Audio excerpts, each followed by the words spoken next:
kikundi chetu cha 11 ambapo tunaangazia swali la kufafanua jinsi lugha ya Kiswahili imelindwa kisheria nchini Kenya, na tunafaa pia turejelee sera za sheria bayana kama katiba, na pia tuangazie ulegevu na upepetevu wa kisheria. Jina langu ni Evans Olapo Mondi, mimi ndio mwendesha kipindi hiki, na tuko na wenzangu pia wataanza kujitambulisha kwa majina ndiposa tuanze rasmi swali letu la leo. Kwa majina ni Banisha. Kwa majina ni Isaac Onyango. Kwa majina ni Edith Mbuti. Kwa majina ni Shazarus. Kwa majina Wula.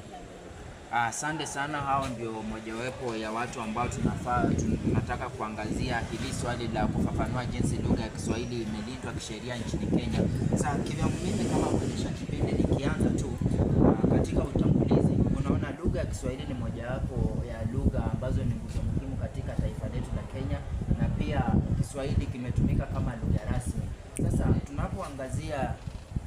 tunapoangazia jinsi lugha ya ama sheria za Kenya zimelinda lugha ya Kiswahili, unapoona katika katiba ya mwaka 2010 katika ibara ya 7, Kiswahili kimetumika kama lugha ya kitaifa na pia Kiswahili kimetumika kama lugha rasmi. Unapoona katika bunge letu la taifa, unaona wabunge wanatumia lugha ya Kiswahili kujadiliana miswada ambazo huwa zinapitishwa. Sasa unaona lugha ya Kiswahili imelindwa kisheria kupitia kukuzwa katika bunge letu la kitaifa, maana wanatumia lugha ya Kiswahili.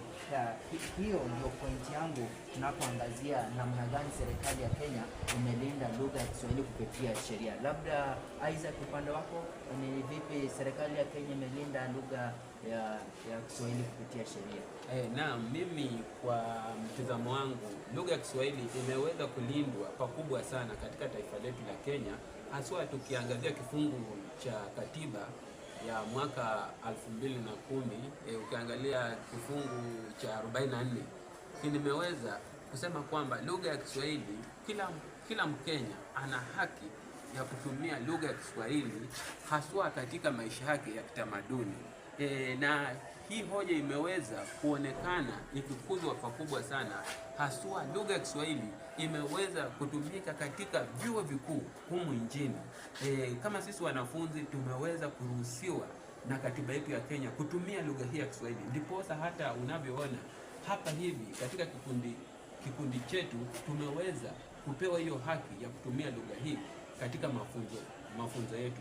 Na pia si tu vyuo vikuu, hadi ukiangalia vyuo vya upili, ukiangalia vyuo vya kichekechea pia wameweza kutumia lugha hii ya Kiswahili ndiposa